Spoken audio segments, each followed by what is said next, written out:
Welcome back to Poorly Summarized Lore, Metaverse Slop Edition. Yep, that's basically what this whole chapter is. Epic added a bunch of half-baked modes in order to make more money, and it only kind of worked. I personally like to believe that I'm somehow responsible for the downfall of rocket racing. Anyway, despite the hard pivot by Epic into the Metaverse modes, there was still some semblance of a story in Battle Royale, so I guess I'll talk about that.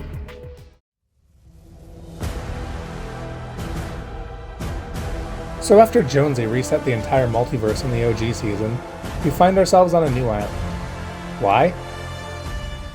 No, I'm genuinely asking, how did we get to this island?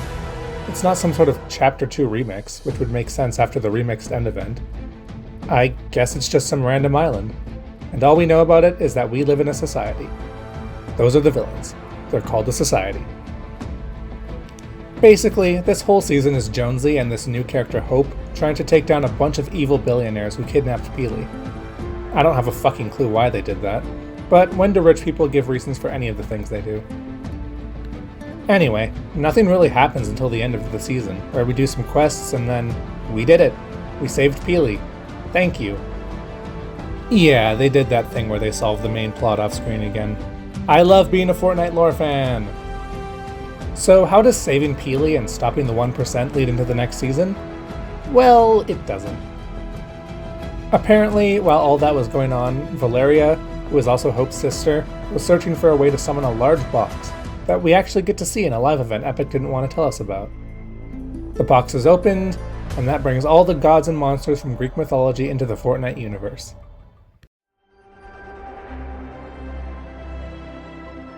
So after the opening of Pandora's box, the Greek gods have taken over the island. This includes Hades, Aphrodite, Artemis, and Zeus, who's about 100% less horny than he should be. Apparently, Zeus is mad that we opened Pandora's box for reasons, so now he wants to kill us all. He takes a really long time to figure out how to do that though, which gives the loopers plenty of time to figure out how to stop him. So the stakes are on. The loopers have to find a way to beat Zeus before he destroys us all, and time is running out. But first, a word from our sponsor, Avatar: The Last Airbender. Hey Fortnite fans, buy the new Avatar Mini Pass and skins today. They're totally fairly priced, and not at all inflated by making you buy the pickaxe. Worried that you won't be able to decide what weapons to use for the next 3 weeks? Don't worry, we vaulted all of the Greek god items so you can focus purely on Avatar's exciting bending techniques. Play Fortnite X Avatar now, only from April 12th to May 2nd. Huh? Whoa, I think I blacked out there. Anyway, we beat Zeus, but as a final countermeasure, Zeus destroys Pandora's box, causing the gem to bounce all the way out into the sea, which summons a bunch of drug addicts to the island. To be honest, I think Zeus destroying the box caused more problems than it did just sitting there. But whatever happens isn't his problem, because him and the rest of the gods just leave. The Looper consults the Oracle one last time, and she tells us that a cool Fortnite original villain called the Wanderer draws near. So, that'll be interesting. Wait, what the fuck is that?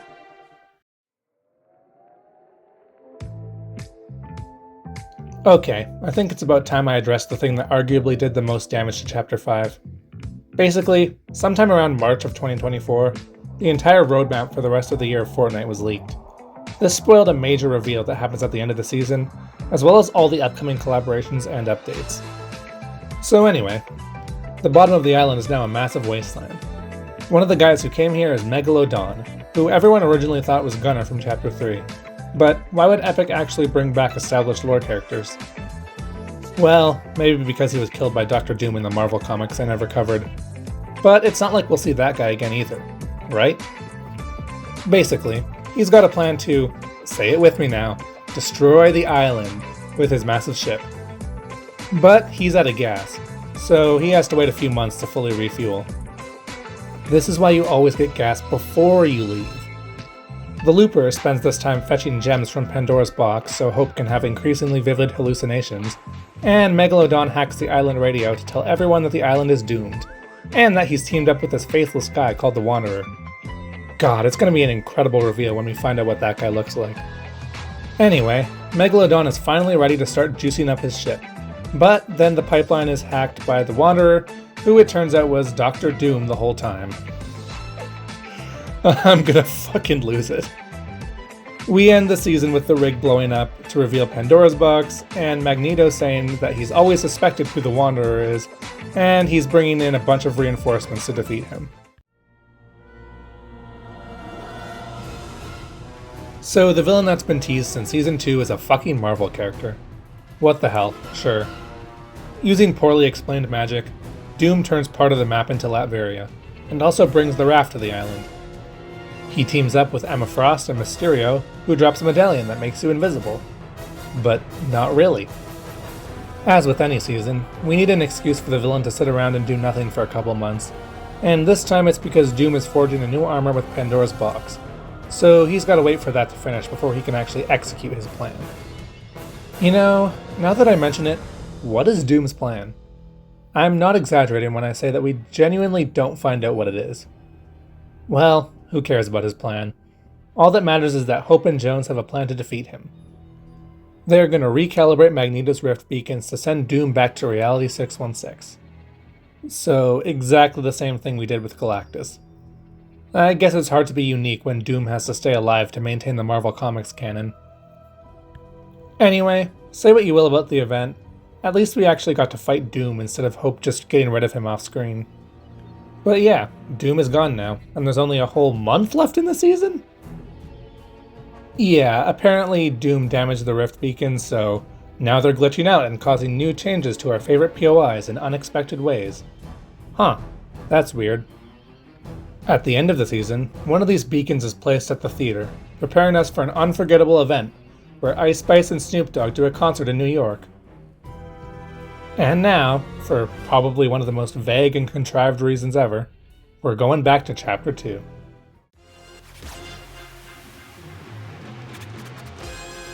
Nothing fucking happens this season.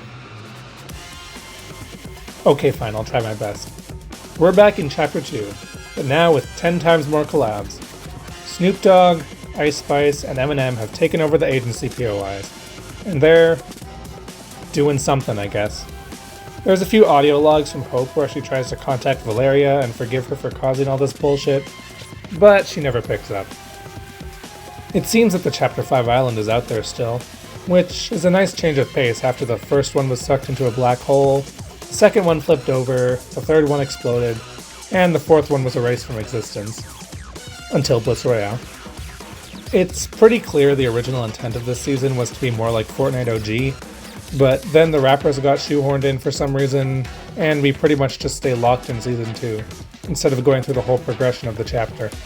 The season ends with a massive concert featuring our main 3 rappers and Juice WRLD, mimicking the Travis Scott concert from the real Chapter 2. Things get a bit too lit though, so when the island starts falling apart, a Rift Butterfly takes us to Chapter 6, bringing a mysterious 0-point shard with us.